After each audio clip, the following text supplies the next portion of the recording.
Hello दोस्तों, my name is Virendra and welcome back my YouTube channel syllabus educator commerce में। दोस्तों आज हम लोग पढ़ने वाले हैं कक्षा 12वीं का अध्याय 1 साझेदारी फर्मों का लेखांकन आधारभूत सिद्धांत को, जिसमें से हम लोग आज पढ़ेंगे एक नया टॉपिक पूर्व समायोजन के नाम से। क्वेश्चन नंबर रहेगा 40 और क्वेश्चन नंबर 41। ये दोनों क्वेश्चन जो है बोर्ड एग्ज़ाम में आया हुआ है। ठीक है दोस्तों, तो चलिए इसको हम देख लेते हैं। तो प्रश्न नंबर 40, अ ब स एक फर्म में समान साझेदार हैं। ये आपको स्क्रीन पर दिख रहा होगा, एक बार आप लोग मिलान जरूर कर लीजिएगा। चलिए दोस्तों, तो ज़्यादा टाइम वेस्ट ना हो इसलिए मैंने इस क्वेश्चन को यहाँ पर बना रखा है, क्वेश्चन नंबर 40 को। तो देखिए इसको हम लोग आगे अगर पढ़ें, इसमें क्या समझने को मिला। इसमें एक हमें समावेशित प्रविष्टियाँ बनाने के लिए बोला गया है। तो समावेशित प्रविष्टि जब भी बनाने के लिए बोला रहता है तो इसमें हमें एक समायोजन तालिका बनाना रहता है, उसके बाद फिर हमें क्या बनाना रहता है, समायोजन प्रविष्टियाँ। ठीक है दोस्तों, चलिए तो सबसे पहले हम लोग बना लेंगे समायोजन तालिका। इसका फॉर्मेट क्या रहेगा, विवरण, समायोजन रहेगा, एक विकलन और एक समाकलन, और एक अंतर रहेगा, इसमें भी एक विकलन और एक समाकलन रहेगा। विवरण साइड में जितने भी साझेदार है उसका नाम रहेगा, जैसे इसमें है अ, ब और स, इसमें 3 साझेदार हैं। ठीक है दोस्तों, अब समायोजन में विकलन साइड में 800 800 800 कहाँ से आया, समाकलन साइड में 700 800 900 कहाँ से आया, इसको हम लोग आगे जो है कार्यविधि में समझेंगे। तो नीचे में देखना दोस्तों, मैंने कार्यविधि बना रखा है। कार्यविधि में देखेंगे क्या समझेंगे। इसमें सबसे पहले हमारे पास देखो क्या क्या दिया है उसको देखेंगे। तो इसमें हमें एक दिया है पूंजी, पूंजी तीनों का पूंजी दिया हुआ है और पूंजी पर हमें 5% ब्याज निकालना है। ठीक है, इसको अपना ध्यान रखना। चलिए तो कुल पूंजी हम लोग निकालेंगे अ ब स तीनों साझेदार को मिला करके। अ का है 14,000, ब का है 16,000 और स का है 18,000। तीनों पूंजी को अगर मिला तो टोटल कितना हो गया, 48,000 हमारा पूंजी हो गया। अब 48,000 में हमें क्या करना है, 5% ब्याज। 48,000 का अगर हम लोग 5% निकालें तो कितना आ गया, 2400। मतलब लाभ हमारा कितना आ गया, 2400 रुपये हमारा लाभ निकल के आ गया है। अब इसी 2400 को हम लोग क्या करेंगे, देखो स्टार्टिंग में ही क्या बोला है, अ ब स एक फर्म में समान साझेदार है। मतलब 2400 को हम लोग क्या करेंगे, समान साझेदार है मतलब तीनों में बांट देंगे। तो अगर आप लोग 2400 को अगर बांटते हो तो यहाँ पर देखो मैं बात बांट के बताता हूँ। 2400 3 साझेदार हैं, तो 3 साझेदार रहते तो क्या करते हैं, 1/3 बराबर बराबर बांटते हैं। अगर 4 साझेदार रहता तो 1/4 करते हैं। 5 साझेदार बराबर बराबर है तो 1/5 करते हैं। इसमें 3 साझेदार है तो 1/3 कर देंगे। 3 एकम 3 और 3 अट्ठे 24 0 0। ये कितना आ गया, 800। मतलब हर एक साझेदार को कितना कितना मिलेगा, 800 800 मिलेगा। तो यहीं पे समायोजन पे क्या करेंगे, विकलन साइड में 800 800 और 800। अब पता चल गया 800 800 कहाँ से आया। सबसे पहले हम लोग टोटल पूंजी किया, टोटल पूंजी के बाद 5% ब्याज निकाला, और 5% ब्याज निकालने के बाद जो लाभ आया था उसको हम लोग बराबर बराबर बांट दिए। 1/3 के बांट दिए तो कितना आ गया, 800 800 और 800। ठीक है, उसके बाद फिर क्या करेंगे। अब देखो दोस्तों, यहाँ पास हमने बराबर बराबर तो बांट दिया। अब समाकलन साइड में कैसे बांटेंगे, तो समाकलन साइड में बांटने के लिए क्या करेंगे, साझेदारों का अनुपात निकालेंगे। साझेदार को जितना भी पूंजी रहेगा, देखो अ का है 14,000, ब का है 16,000 और स का है कितना, 18,000। तो तीनों का हम लोग क्या करेंगे, रेशियो निकालेंगे, मतलब अनुपात निकालेंगे। यहाँ से 3 जीरो कट गया, यहाँ से 3 जीरो कट गया, यहाँ से भी 3 जीरो कट गया। अब क्या होगा, 2 से जाएगा, 2 सत्ते 14, 2 अट्ठे 16 और 2 निया 18। 2 से गया सब, तो 7:8:9 ये हमारा निकल के आ गया नया अनुपात। अब क्या करेंगे, अब स तीनों जो साझेदार हैं उसको ये जो लाभ आया है 2400, उसको हम लोग क्या कर देंगे, बांट देंगे इस अनुपात में, 7:8:9 में। चलिए अ को बांटते हैं, 2400 गुणा 7/24। 24 नीचे में कैसे आया, देखो 7 8 कितना होता है, 15, और 15 9 कितना होता है, 24। तो नीचे में कितना आ गया, 24। 24 से कम 24, 24 से कम 24, ये 100 बन गया। 100 में से 7 गुणा किए तो कितना आ गया, 700। वैसे ही ब का बांट देंगे, 2400 गुणा 8/24, ब का 8 है तो 8/24, 24 से कम 24, 24 से कम 24, 100 आ गया। 100 को 8 से गुणा करेंगे तो 800 आ गया। वैसे स का करेंगे, 2400 गुणा 9/24, 24 से कम 24, 24 से कम 24, 100 को 9 से गुणा करेंगे तो कितना आ गया, 900। इसी को हम लोग क्या करेंगे, समाकलन में लिखेंगे। चलिए स नहीं दिख रहा था, देखो यहाँ से स दिख गया। ठीक, 700 800 900, इसको हम लोग क्या करेंगे, यहाँ समाकलन में लिख देंगे। अ का 700 ब का 800 और स का 900। अब हम लोग क्या करेंगे, अब इसी में से हम लोग क्या करेंगे, अंतर निकालेंगे। अंतर में भी क्या दिया है, विकलन और समाकलन। मतलब जिधर राशि बड़ा रहेगा उधर जो है राशि चला जाएगा। जैसे देखो 800 और इसमें 700 है, तो बड़ा राशि कौन है, ये है ना 800 है ना। इधर हम लोग क्या लिखेंगे, 800 में से 700 घटा दो, कितना आ गया 100 रुपये। इसको क्या करेंगे, डैश। 800 में 800 जाएगा, कितना बचेगा 0 0, इसलिए यह डैश हो गया। 800 में से 900 बड़ा कौन है, ये 900 समाकलन साइड है, इसलिए समाकलन साइड में लिखेंगे। तो 800 में से 900, 900 में से 800 घटा दो, कितना बचा 100, तो समाकलन साइड में कितना लिख दिए 100। इसको क्या कर देंगे, डैश। अब यहाँ से पता चल गया कि विकलन में अ जो है, विकलन अ के पूंजी खाता विकलन कितना आ जाएगा 100 रुपये, और स के पूंजी खाता समाकलन कितना आ जाएगा 100 रुपये। ये समाकलन में है और ये विकलन में है। अब इसी आधार पर हम लोग क्या बनाएंगे, पंजी प्रविष्टि को बनाएंगे। तो चलिए दोस्तों, यहाँ पर देखेंगे आगे हमने यहाँ पास पंजी प्रविष्टि भी बना रखा है। तो चलिए पंजी प्रविष्टि को देख लेते हैं। पंजी प्रविष्टि, अच्छा इसमें हमें समायोजन प्रविष्टि बनाने के लिए बोला गया था, तो इसमें हम लोग बना लेंगे क्या, समायोजन प्रविष्टि। यहाँ रहेगा तिथि, विवरण, खाता पृष्ठ, विकलन राशि और समाकलन राशि। ठीक है, 2006 दिया हुआ है डेट में, जनवरी 1। अब क्या करेंगे, देखो विकलन में कौन है, अ है, तो इसलिए विकलन में लिख देंगे अ का चालू खाता विकलन, और नीचे में देखो क्या है, स किस में है, समाकलन में है, इसलिए इसमें लिख देंगे स के चालू खाता से।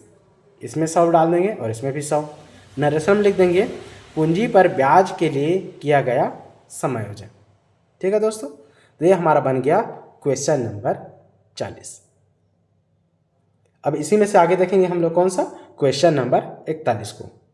तो क्वेश्चन नंबर 41 में ज्योति व मीता एक फर्म में साझेदार हैं। ये आपको स्क्रीन पर दिख रहा होगा, एक बार आप लोग मिलान जरूर कर लीजिएगा। ये आपका 2011 का सेट ए बी सी तीनों में आया हुआ था, 2009 में सेट बी में आया था, 2004 में सेट ए में आया हुआ था। चलिए दोस्तों, तो अगर हम लोग क्वेश्चन नंबर 41 को पढ़ा तो इसमें क्या समझ में आया कि लाभ हानि का विभाजन बराबर अंश में करेंगे, और स्थायी पूंजी दिया हुआ है ज्योति का 80,000, मीता का 60,000, और वर्ष 2001 में पूंजी पर ब्याज जो है 6% के स्थान पर क्या हो गया है, 5% की दर से क्रेडिट किया गया था। त्रुटि सुधार हेतु आवश्यक समायोजन प्रविष्टि दीजिए। इसमें भी क्या बोला है, समायोजन प्रविष्टि बनाने के लिए बोला गया है। तो इसमें भी हमें क्या बनाना पड़ेगा, एक समायोजन तालिका बनाना पड़ेगा, और एक क्या रहता है, समायोजन प्रविष्टि बनाना पड़ता है। ठीक है दोस्तों, चलिए तो समायोजन तालिका हम लोग बना लेंगे। विवरण रहेगा, जितने भी साझेदार हैं उसका नाम रहेगा, ज्योति और मीता।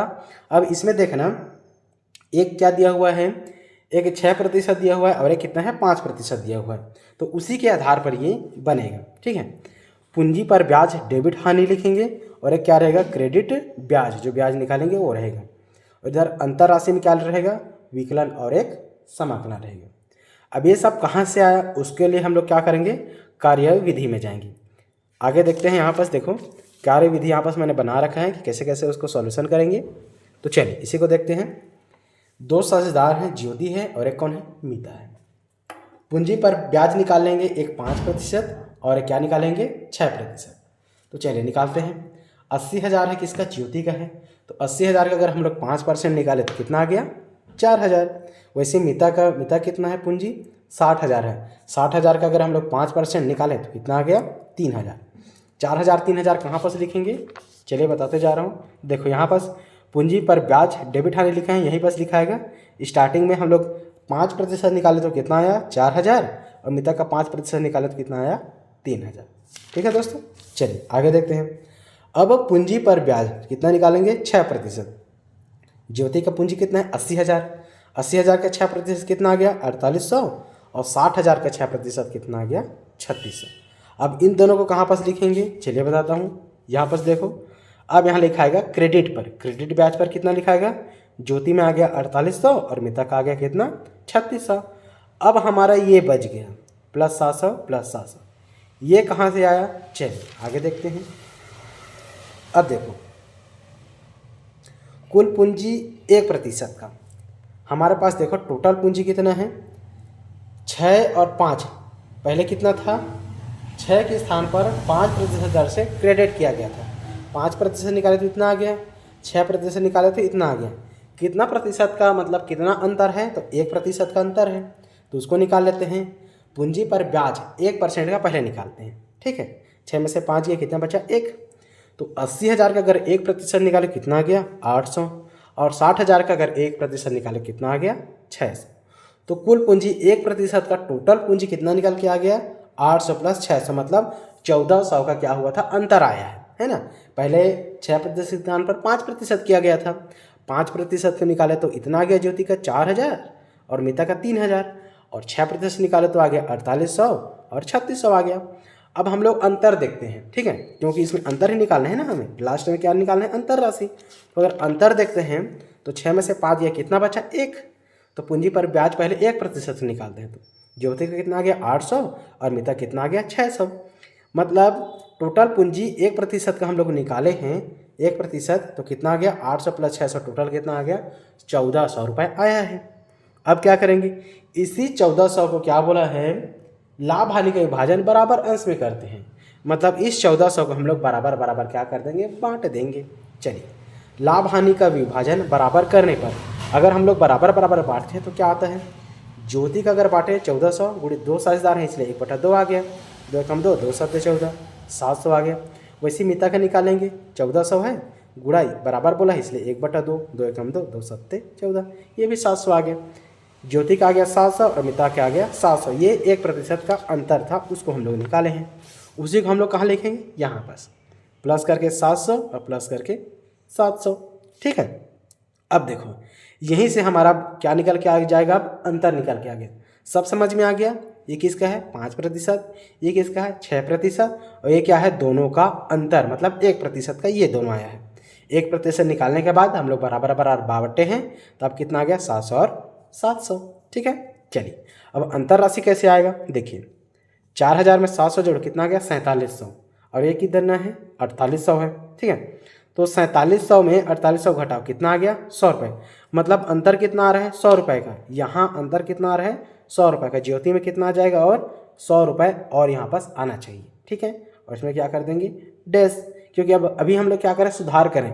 अब आप लोग इसके आधार पर मत जाइएगा, देखो क्वेश्चन नंबर 40 में हम लोग क्या किए थे, यहाँ पास 800 में 700 हम लोग माइनस किए थे, ये क्या है बड़ा राशि है, इसलिए हम लोग विकलन साइड में लिख दिए थे 100 रुपये को, है ना, क्योंकि ये बड़ा राशि है, इधर बच रहा है इसलिए। लेकिन इसमें क्या कर रहे हैं, हमें त्रुटि का सुधार कर रहे हैं, ठीक है। त्रुटि का हम लोग क्या कर रहे हैं सुधार कर रहे हैं। इधर जब 4800 है तो ऑलरेडी इधर भी हमें क्या लाना है, विकलन साइड में भी हमें क्या लाना है 4800 लाना है ना, तब तो बराबर होगा, ठीक है। चलिए तो ये समाकलन साइड में कितना है 4800 है, और इधर कितना है 4700, तो इसमें कितना और करना पड़ेगा 100, इसलिए यहाँ पास क्या किए 100 किए और समाकलन में क्या कर दिए डैश। इधर देखेंगे 3000 में 700 जोड़ेंगे कितना आ गया 3700, और 3700 अब देखो यहाँ पर समाकलन में कितना है 3600, मात्र 100 का कम है, तब हम लोग क्या करेंगे समाकलन साइड में 100 बढ़ा देंगे। मतलब 3700 में 3600 घटाओ कितना आ गया अंतर 100 रुपये का। उस 100 रुपये को कहाँ करेंगे यहाँ करेंगे, तब तो बराबर होगा, समाकलन में भी 3700 हो जाएगा, विकलन में भी 3700, तो समाकलन में कितना आ जाएगा 100। अब देखो अंतर राशि क्या आ गया, विकलन में 100 रुपये का और समाकलन में 100 रुपये का। अब इसी को जो है समायोजन प्रविष्टि बनाते हैं, तब उसका एंट्री कैसे होता है उसको आगे मैं आपको बताता हूँ। देखिए दोस्तों यहाँ पर जो है मैंने समायोजन प्रविष्टि कर रखा है। चलिए समायोजन प्रविष्टि का जब फॉर्मेट बनाएंगे तो तिथि रहेगा, तिथि कुछ नहीं दी है, अच्छा 2001 दिया है, तो यहाँ क्या कर देंगे 2001 डाल देंगे, ठीक है। विवरण है खाता पृष्ठ, विकलन राशि और समाकलन राशि। मीता चालू खाता विकलन 100 रुपये और ज्योति चालू खाता से कितना 100 रुपये। देखो यहाँ पर ध्यान देना, अब यहाँ पर देखो ध्यान देना, समाकलन साइड में कितना है 100 रुपये है और विकलन साइड में इसका कितना है 100 रुपये है। जब हम लोग त्रुटि का सुधार करेंगे, अब इसको हम लोग ऐसे नहीं लिख सकते ना, ज्योति का विकलन में है 100 रुपये तो ज्योति खाता का विकलन में 100 रुपये डाल दो, ऐसा नहीं होगा। इसमें क्या हुआ त्रुटि सुधार हेतु करना है ना, त्रुटि को सुधार कर रहे हैं। या ऑलरेडी विकलन में है ज्योति तो इसको हम लोग क्या करेंगे समाकलन में, और मिता समाकलन में है 100 रुपये तो इसको हम लोग क्या करेंगे विकलन में। मिता चालू खाता कितना हो जाएगा विकलन 100 रुपये और ज्योति चालू खाता से 1% पूंजी पर ब्याज का समायोजन करने पर विकलन राशि आ जाएगा 100 रुपये और समाकलन राशि कितना आ जाएगा 100 रुपये। ठीक है दोस्तों, इन दोनों क्वेश्चन में कन्फ्यूज़न नहीं होना है, दोनों अलग अलग है, बनना लगभग वैसी है लेकिन अलग अलग है। इसमें हमें त्रुटि का सुधार करना था और इसमें हमें केवल समायोजन का प्रविष्टि करके देना था। ठीक है दोस्तों, तो ये हमारा बन गया क्या क्वेश्चन नंबर 40 और क्वेश्चन नंबर 41। अगर इन दोनों क्वेश्चन में अगर किसी भी प्रकार का डाउट होगा तो मुझे कमेंट करके ज़रूर बताइएगा। और आज से जो है अध्याय 1 पूरी तरीक़ा से कंप्लीट होता है। ठीक है दोस्तों, अगर आप लोग नए हों तो प्लीज़ मेरे चैनल को सब्सक्राइब करके ज़रूर रखें और अपने दोस्तों को ज़रूर से ज़रूर शेयर करें ताकि वो लोग अच्छे से पढ़ सकें और जो है अपना अच्छा से अच्छा नंबर ला सकें।